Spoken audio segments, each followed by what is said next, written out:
السلام عليكم ورحمة الله تعالى وبركاته. الحمد لله والصلاة والسلام على رسول الله وعلى آله وصحبه والتابعين وتابعين بإحسان إلى يوم الدين.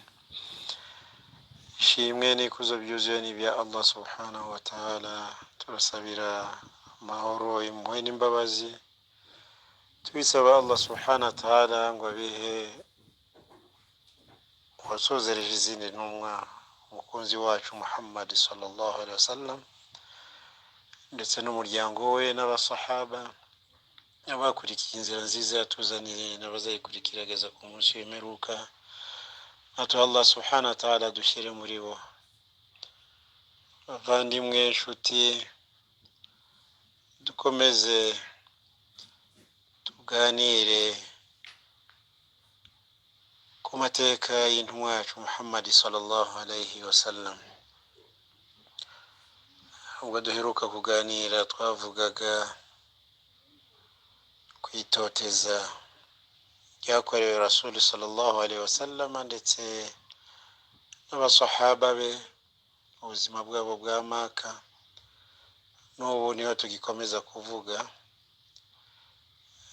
ariko twibanda cyane cyane kuri Rasul sallallahu alaihi wasallam, itotezwa yakorerwaga ryo ku mubiri, banza twararivuzeho, ariko noneho itotezwa ryo mu bwenge, psychological torture, bamukoreraga sallallahu alaihi wasallam. Ariko nanone n'uburyo yabyitwaragamo nk'uko Allah subhanahu wa ta'ala yabimuyoboragamo.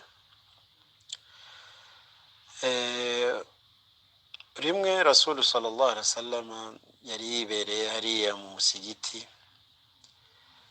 yari wenyine, arimo kwambaza Allah subhanahu wa ta'ala, arimo gusoma Qur'ani.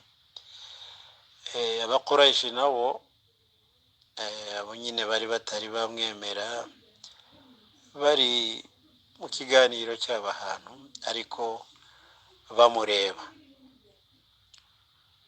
Nuko rero Utbat bin Rabi'a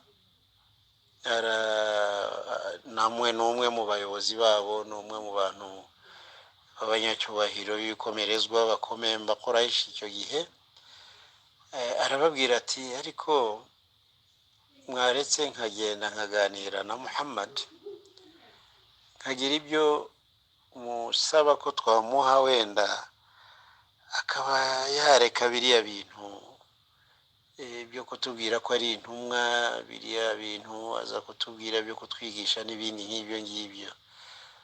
Wenda agize icyo yemera mu byo ndi bumwereke, ndi bumubwire, twaba turuhutse nibura amagambo ye. Murabona ko ijambo rye rigenda ryumvikana, murabona ko abantu bagenda bayoboka idini ye bagenda biyongera, ndetse na bamwe mu bakomeye bakaba bagenda badohoka, bagenda bamugana. Uwagira icyo amubwira rwose tukareba yuko hari icyo yakwemera, maze ubundi akatureka, akarekeraho kujya avuga ariya magambo agenda avuga. Bati rwose genda rwose umubwire, turizera yuko mu buhanga bwawe bwo gusobanura ari bukumve, kandi wenda ashobora no kugarukira inzira turimo, cyangwa nibura akarekeraho kujya yamagana inzira turimo. Nuko Utbat bin Rabi'a aragenda amusanga aho yicaye sallallahu alaihi wasallam, aramubwira ati muvandimwe, se wantega amatwi nkagira icyo nkubwira? Rasul sallallahu alaihi wasallam amubwira ati rwose ndakumva, ufite ijambo, ndetse fata n'umwanya urimbwire. Nuko aramubwira ati mwene muvandimwe wacu, dore aya magambo uza kutubwira adusebya, adutuka, amagambo aduteranya, amagambo atandukanya imiryango yacu, amagambo atuma abato batacyubaha abakuru batakigirira impuhwe n'imbabazi abato, amagambo avuga ko abatubanjirije mu babyeyi bacu bari ibicucu, amagambo avuga ko natwe ubwacu rwose nta bwenge dufite, biriya ugenda uvuga ko imana zacu nta gaciro zifite, ndetse n'idini ryacu ukagenda urisebya uryambura agaciro karyo.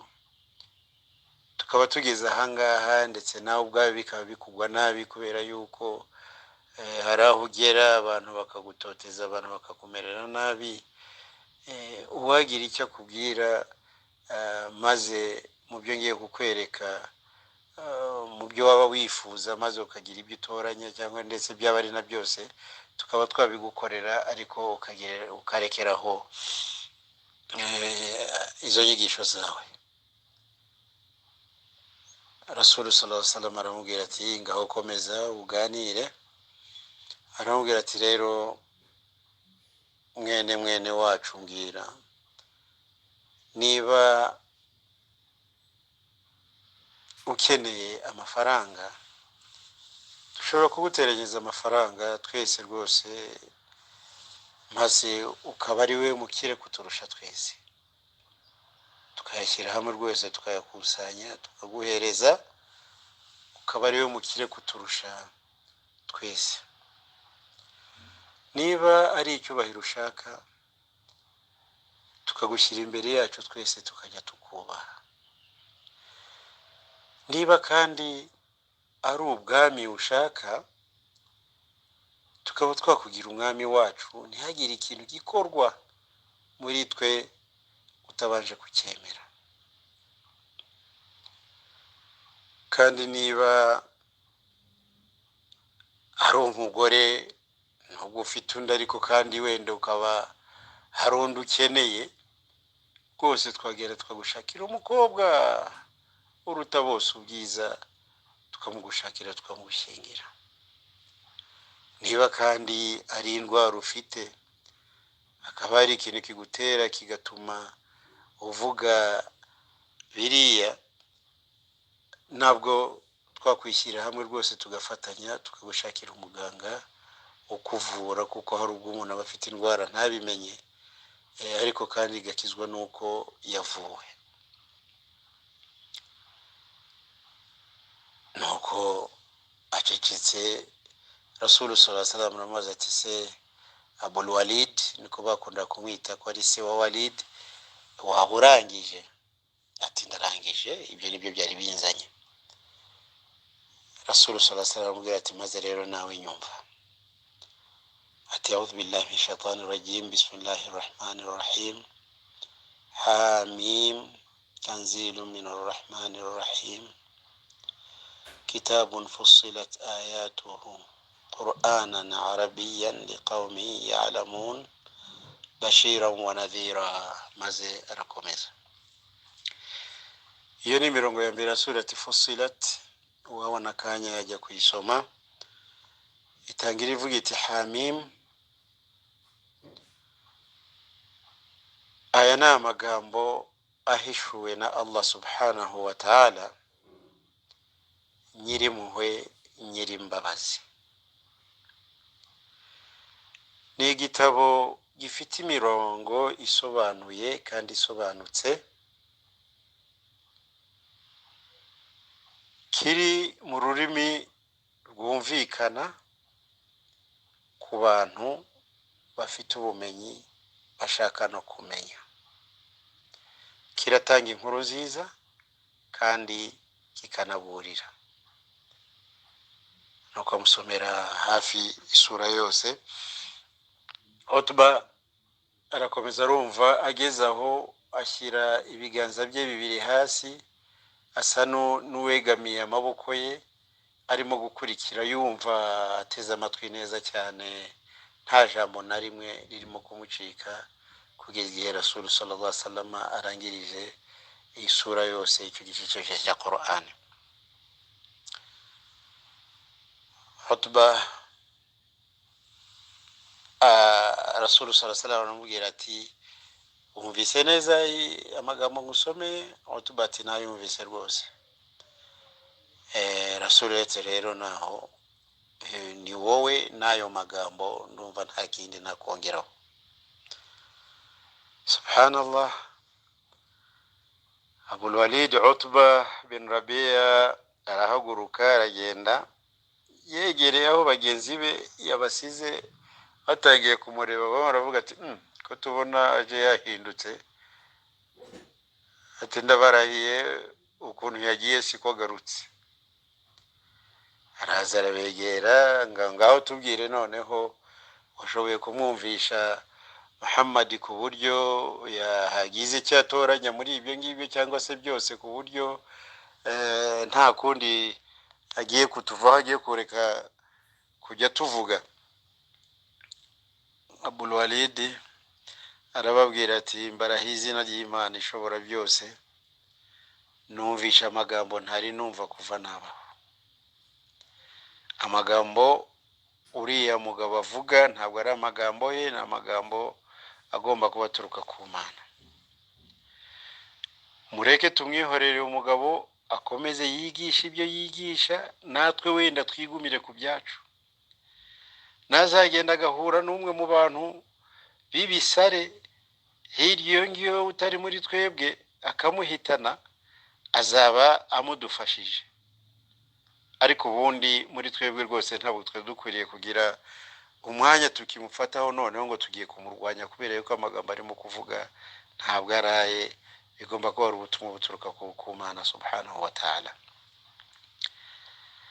Bati rero Abul Walid uriya mugabo yakorogesheje ururimi rwe, nawe yakujyanye, turabona wahindutse neza neza rwose. Arabwira ati yewe uko niko ngiye nabibonye, ni nako mbyumvise, mukomeze inzira yanyu n'akazi kanyu, ariko ngiye mukuri nasanze amagambo avuga atari amagambo asanzwe, atari amagambo gusa, ahubwo ari amagambo agomba kuba aturuka kwa Allah. Kandi ibi bintu atwigisha bizagaragara byanze bikunze ku isi, bizamenyekana kandi bizabona abayoboke.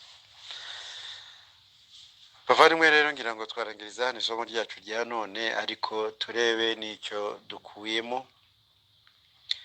Icya mbere ni uko uburyo bwose bushoboka kugira ngo bace intege Rasulu sallallahu alaihi wasallam, bari abantu ba Maka batari bamwemera barabukoreshaga. Muri bwo urumva ko bagerageje kugira ngo bamwereke ibintu by'isi, amafaranga, ibyubahiro bitandukanye, abagore, cyangwa se no gutekereza yuko yaba ari umurwayi.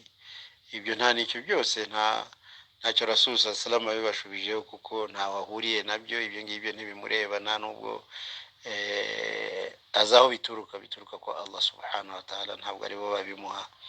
Igisubizo cye kikaba ari ukosomera iriya Qur'an. Icyo ni isomo rya mbere, ndetse n'irya kabiri ngira ngo rikubiyemo aho ngaho dukuramo.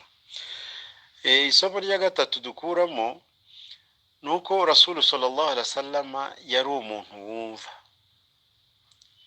Kuba mutavuga rumwe, kuba ukimuhakana, utamwemera ko ari intumwa ya Allah subhanahu wa ta'ala, ntibimubuza kugutega amatwi. Yateze amatwi umugabo avuga ibyo ashaka byose, arabirangiza, maze aranamubaza kugira ngo atamuca mu ijambo, ese urarangije?